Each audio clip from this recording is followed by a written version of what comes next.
Kebakaran yang melanda permukiman padat di Bukit Duri, Tebet, Jakarta Selatan Sabtu pagi menyisakan duka pada warga yang terdampak. Untuk mencegah kejadian serupa, Pemprov Jakarta mengimbau setiap lingkungan menyiagakan alat pemadam api ringan sebagai bagian dari upaya kesiapsiagaan kebakaran. Kami juga akan mengoptimalkan gerakan kepemilikan APAR di setiap RT dan warga di Jakarta, serta monitoring berkala instalasi listrik di kontrakan, rumah kos, dan tempat usaha.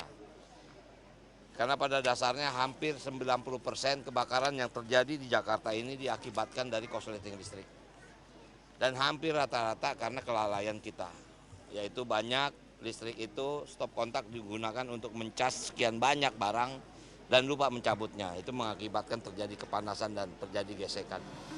Pemprov Jakarta juga menyatakan kesiapannya untuk melakukan bedah rumah bagi warga terdampak serta menyediakan rusun sebagai alternatif hunian sementara. Berdasarkan data Dinas Penanggulangan Kebakaran dan Penyelamatan DKI Jakarta, hingga 15 Juli 2025, 922 kejadian kebakaran telah terjadi di Jakarta. Sebetulnya saya sih takut, was-was juga karena kampung ini kan berdekatan gitu ya, satu sama lainnya gitu ya. Buat masuk Belangber aksesnya agak ada mobil di sini. Tuh, jadi nggak bisa masuk. Takut ya cepet-cepet nyamber ya. Terus kalau antipasinya saya buru-buru surat-surat penting yang harus kita selamatkan dulu. Terus kalau ini keduanya, kalau kita punya anak-anak yang kita utamain. Takut banget Pak, khawatir banget. Kenapa masih tinggal di sini? Ya karena ini saya asli sini. Penyebabnya apa Bu tahu? Penyebabnya bisa jadi arus pendek, listrik, kompor, handphone, itu yang saya khawatir. Founder drkota.id, Alwin Kafithoh mengungkap terdapat 60 kelurahan yang masuk ke dalam kategori rawan kebakaran di Jakarta.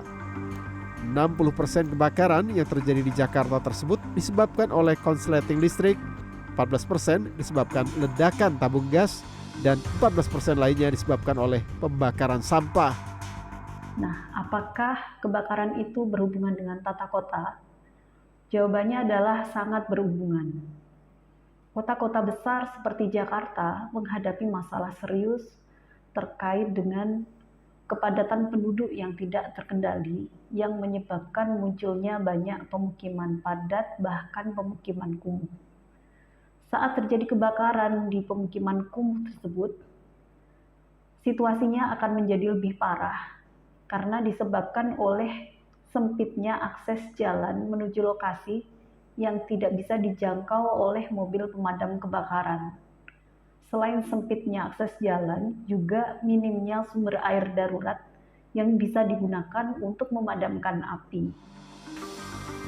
Alwin menambahkan penyebab lainnya kebakaran di Jakarta dan kota padat penduduk lainnya adalah buruknya infrastruktur dan sistem drainase di permukiman padat penduduk dan pemasangan instalasi listrik yang tidak sesuai standar.